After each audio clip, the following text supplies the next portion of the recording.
Let's start off with one of my favorite cities, Stargate St. Louis. And I'd like to start off with St. Louis. One, many of us are familiar with the icon of the city, the Gateway Arch. And two, right outside St. Louis is one of the most sacred landscapes in North America. It's known as Cahokia Mounds, and it's also referred to as the City of the Sun. Now, Cahokia Mounds was occupied around 800 AD to 1300 AD, and the disappearance of the Cahokians remains a mystery, at least according to the interpretive center there. Now, the first thing I want to point out are some of the ancient mounds and monuments we're going to look at today. If you look up top, you see the giant Monk's Mound. We're going to focus on that. You look to the left of the screen, you see the Woodhenge. It's a cosmic calculator, like Stonehenge. You're going to check that out. And at the bottom of the screen, there's a Sacred Mound 72. So these are a few of the monuments we're going to look at today. But before we do, I want to point out the arrangement of the Cahokian entire urban center. And the first thing you notice is that it was aligned to the four cardinal directions. It was actually a reflection of the cosmos above. But what the Cahokians perceivably did was not only did they align it to the four cardinal directions, but they also divided up their city into three vertical subdivisions: the lower world, this world, and the upper world. So what they did is they created a 7-layered cosmogram on the ground of the heavens above. Now, one thing I'd like to point out that I don't believe has been pointed out before is the shape of the Cahokian temple center takes on.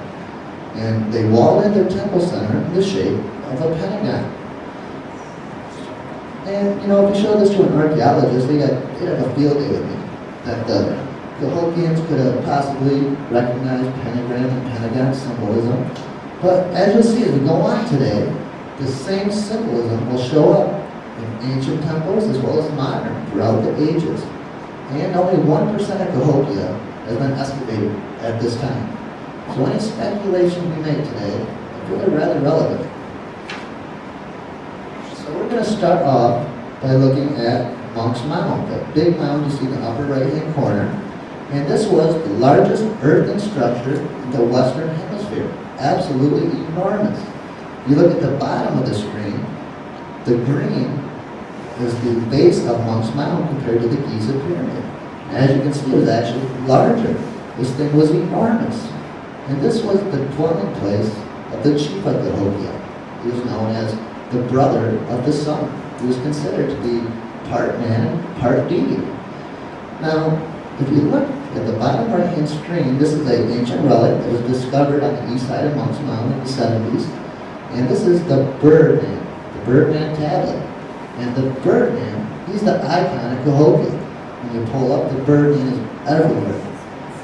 And according to the Cahokia Interpretive Center, in their own words, they say the Birdman tablet is actually symbolic of the three worlds: the upper world, this world, and the lower world.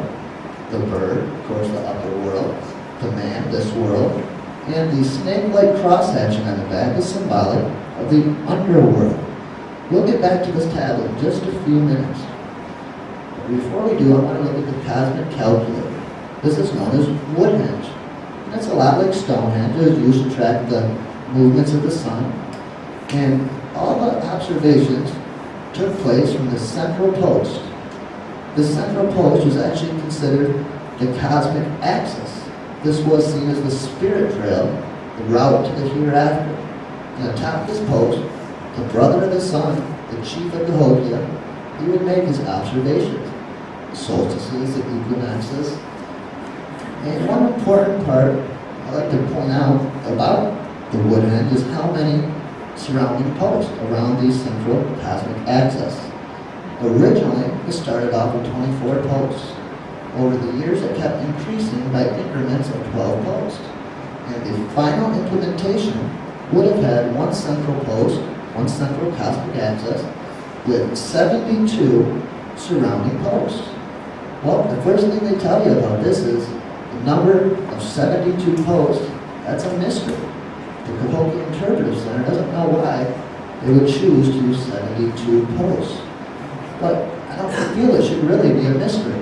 Ancient cultures use this number in art and architecture around the world. The number 72, well, that's the revelation proceeds at the rate of 1 degree every 72 years. That's precession of the equinox. And Graham Hancock, researchers discovered this code all around the world in ancient art and architecture. He calls it literally the code. And when we see the code, we can think of both precession of the equinox and even galactic alignment. But could the Cahokians recognize the sacred number 72, or was this just coincidence? Well, a few years ago, they're doing part of their 1% of their excavations. They decided to excavate this mound. They took measurements and figured out this was 72 feet long. We'll call this Mound 72. Well, they also discovered that there used to be a wood hinge that went right through the center of Mound 72, another cosmic calculator. Now, I mentioned that pretty much the entire Cahokia Center is aligned to the cardinal directions, except Mound 72. Mound 72 is actually aligned to the winter solstice sun. Now, what's discovered in Mound 72? More relics than anywhere else here at Cahokia. Thousands of relics, but in particular, 272 Cahokians were discovered, including what they believe may have been the brother of the sun, or the sun chief. So I'm thinking they might have recognized the sacred number 72. And also there's some more relics discovered. The Rainy tablet on the left looks highly Mesoamerican. But the first thing I'll tell you is there is no Mesoamerican connection to Cahokia. But I'm not so sure. The reason I'm not so sure is this other Birdman tablet. These Birdman tablets were discovered all over this area. And well, when we start talking about a Birdman, a plumed man with snake-like cross-hatching on the back, we're talking about a plumed serpent. When we talk about a plumed serpent, we can think of Mesoamerica, the gods, Quetzalcoatl, Kukulkan, and he was even sometimes referred to as a pale prophet. Pale prophet? I mean, could there be any legends of a pale prophet coming to the Cahokia area? Well, it just so happens there are. In L. Taylor Hanson's book, He Walked the Americas, this was an author. She went from the lower parts of Mexico to the upper parts of Canada, taking down legends of a pale prophet. She went tribe to tribe. And while she came across several legends from St. Louis, and one of them went like this. From Iqawa to the place where now is St. Louis, the fleets of the merchants went the healer to the capital city of the Puan Nation, Cahokia Mounds. So there is a legend that a healer or a prophet come to this area.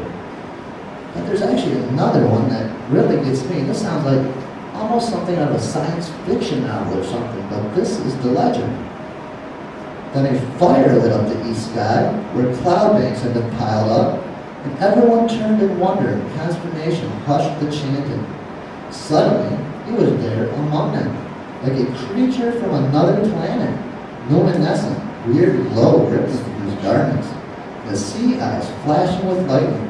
He stood staring at the Pawnee people.